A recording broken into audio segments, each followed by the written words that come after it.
So how's it going, ladies and gents, and welcome back to the channel. Today, guys, like I promised days ago, we are gonna talk about the adventure engine. Now, more specifically, this deck has been showcased way back months ago in this channel.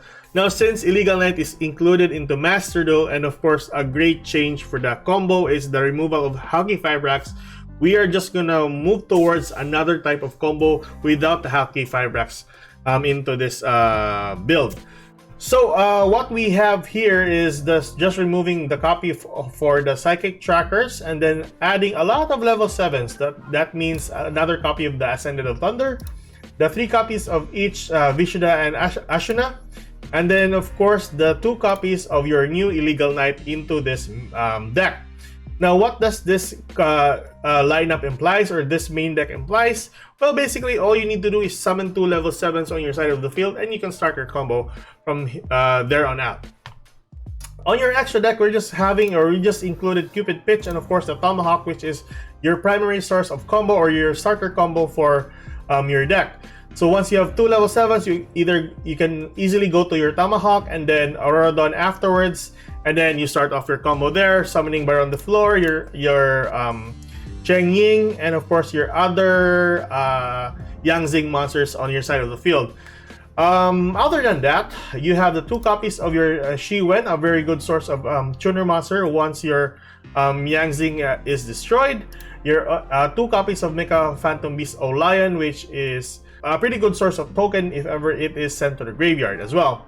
Other than that, if ever you can't do a combo, you still have your Sword Soul monsters, the Muyi, the Teia, and of course the Longyan in your arsenal for that matter.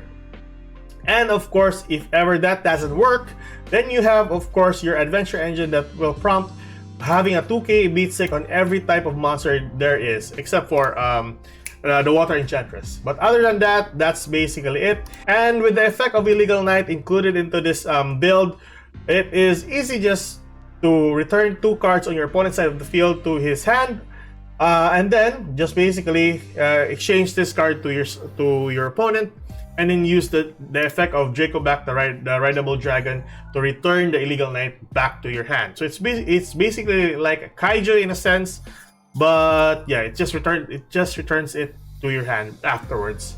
Now, without further ado, let's check on the replays, and I'll showcase you guys how this deck works. We'll see if ever this really works out to this current meta. Let's go. So guys, we have a couple of replays for you guys today.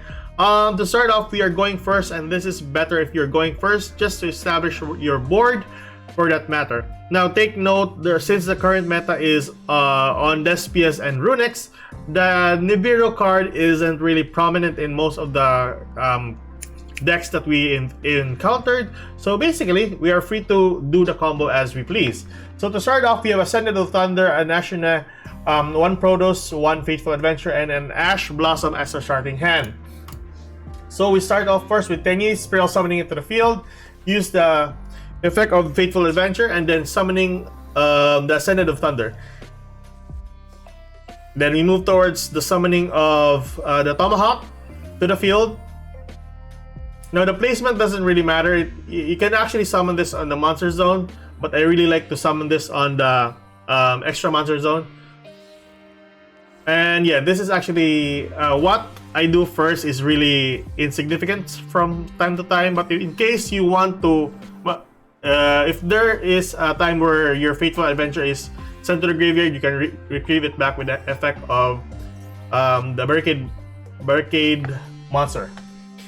Now, Aurora Dawn is summoned to the field, Spiral Summoning your Lion, and then Lion will go for Denglong with another token. Denglong will use its effect, and then Mecha Phantom Beast will summon a token. And then our target for the Denglong is the Trap card. There we go. Use the effect of Denglong, sending our Ashuna to the graveyard. If we already have Ashuna in the graveyard, we send Vishada. So that turns level 7, and then we summon Bar on the Floor with the help of another token on your side of the field. Now, since Denglong is sent to the graveyard, we can spell summon Chi-Wen to the field, and then we move towards summoning our Yazi. Now, Yazi in the field will be popped by Bar on the Floor, prompting its effect, and of course Chi-Wen's effect. special summoning Chiwen to the field and a copy of Teya to the field. Use the effect of the token and Chiwen to summon Cupid Pitch. Cupid Pitch will increase its level. Use the effect of Teya, special summoning a token. We summon a level 9 monster to the field. And Xiaofeng is going to be summoned to the field. Now, Cupid Pitch is going to be activated with the help of Teya, of course, sending, I think Vishuddha is going to be sent to the graveyard. No, Adhara was it, sorry. Adhara is going to be sent to the graveyard, getting a copy of our Chiwen. Not the best of targets, but yeah. There we go.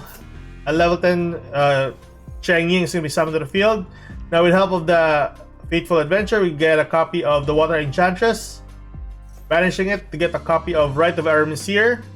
Use the Rite to spell summon a token. And then Rideable Dragon is going to use the effect.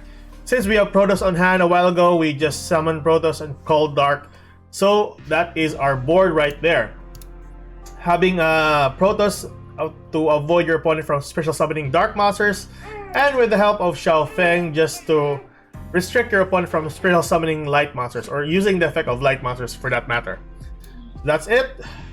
We have 2 negates with, of course, protection. Our opponent's going with Pot of Duality first. We use Ash Blossom to negate that. And we're going up against Runic. Now, if this was, if our opponent was starting first, then we couldn't actually do the combo properly. Because Runic has a ton of negates and destroy. So yeah, that's one of those cases right there. But luckily, we were lucky enough to go first. So yeah.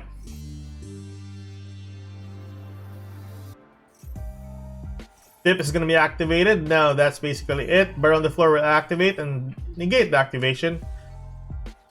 Now at this point on, I really thought he has something on his hand. But yeah, needless to say, we won that time. So here we are, guys, with game number 2. To start off, we have Adhara, 1 Ash Blossom, 1 Red Rose Dragon, 1 Griffin, and of course 1 Illegal Knight. So let's start.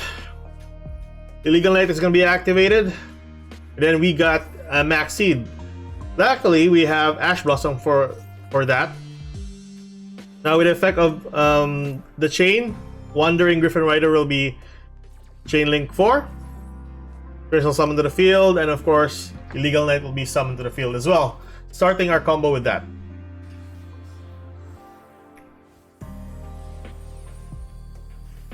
So Tomahawk to the field.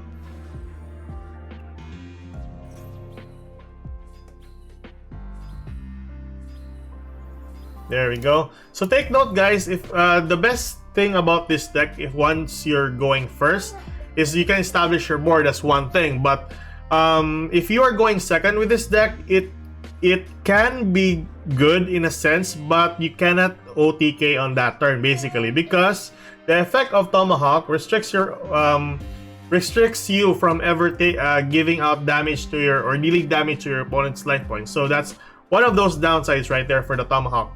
But needless to say, having a strong end board during your end of the turn will be beneficial in some cases.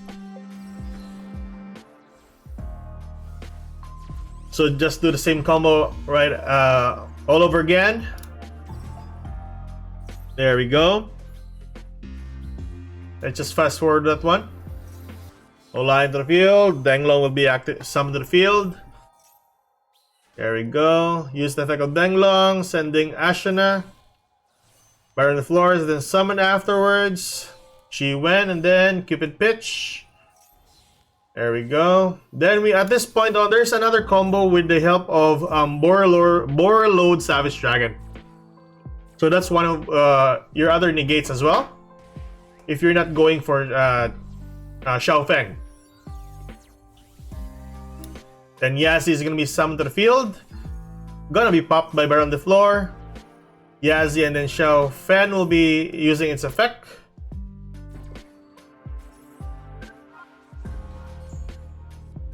There we go. Now I think I misplay right here because there was an Ashana on the graveyard. I should have used the effect of Ashana. since I'm just gonna be locked onto worm monsters anyway, so should have actually used Ashina's effect. Regardless, or there was no space here actually, so it was fine. There we go, shelving to the field. Setting one back row. So that's one of those end boards right there. It might not be the best, but yeah, it works. And the best thing about the Adventure Tenyi deck, you can go with whatever line you can choose to have your end board on. Like for example, Borrowload, Savage Dragon, or even a Protoss on the field. Whichever play that you want. So that's basically it. Ton of the gates, and then your opponent can't do anything else. So okay guys, last game replay, and we have here the start of Red Rose Dragon, 1 Sword Soul Mo Yi, 1 Illegal Knight, 1 Cold by the Grave, and lastly 1 Fateful Adventure. So we don't have another level 7 monster. Regardless, it was fine. But we can use, or you can get a copy of Griffin, for that matter. And then use the effect of the 2 monsters to spell summon itself to the field. Easy as that. Easy level 7s. There we go. Use the effect for Tomahawk. That's the basic combo right there. Like I said earlier, you can summon the monster on the main monster zone without even summoning the Birkin board blocker or something. There we go. Bang Long. And then the token. Get a copy of the 9 pillars. Sending Ashina. And then going for Bar on the floor. Dang Long will summon Chi-Wen. Chi-Wen with another token will Cupid Pitch. And then Borrowload Savage Dragon will be summoned to the field. There we go. And that right here, I'm going to summon with the help of Adara. And then pop it with the help of Barrow on the floor. And then use the effects once more with the Chi-Wen and the Yazi. There we go.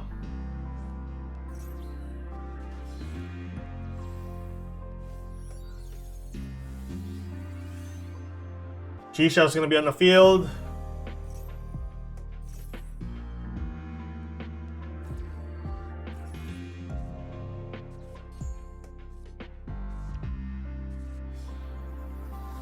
Now, this would be better if I had a copy of another Sword Soul monster, or ever another Tenyi monster.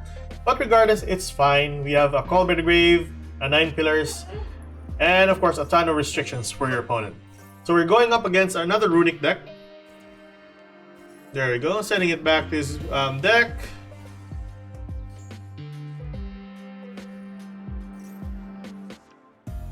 Getting a copy of a Tuner monster. And using another copy of the Fountain. He will negate the effects of Borrowload. And then we chain that with Bar on the floor. So at this point on, I should have lost this game actually, but luckily our opponent actually had a misplay here. So activating the second Runic Fountain afterwards. Once so see here, it's sent to the graveyard. He will summon Jerry here, and then getting a copy of the Fountain from the grave, using the effect of the Fountain. And then before its resolution, our opponent used the effect of a Runic spell, so that won't actually prompt the effect of the Fountain. So for everyone who's actually on the Runic archetype or the Runic deck, please take note of that. Then he can prompt the search or the draw for the Runic Fountain. So on my turn, we draw the Sentinel Thunder. I should have gone for another level 10, but sadly we got Rivalry of Warlords. We popped that with the effect of Bar on the floor, used the effect of the Fateful Adventure, getting a copy of Water Enchantress. Using the effect, special summoning from the right of our Messier, a token. There we go.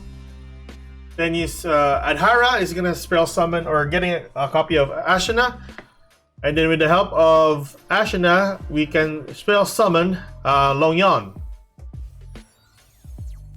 Once Longyan is gonna field, we go for Sword Soul Sinister Sovereign, the Longyan.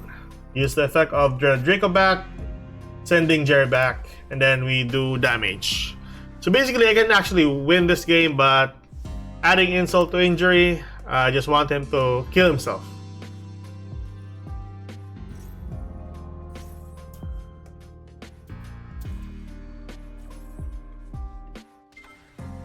So that's basically it, guys, and let's get back to me. So those are the replays, guys, and that is the deck profile for today. Hopefully by tomorrow we'll have the new content for the Ethereum monsters, and of course the other additional supports for the, what was it? The Heroic Champion and the new archetype, the Libromancers, that will be included into Master Duel. So keep safe, good luck, guys, and see you on tomorrow for the new archetypes added into Master Duel. Good night. Bye-bye.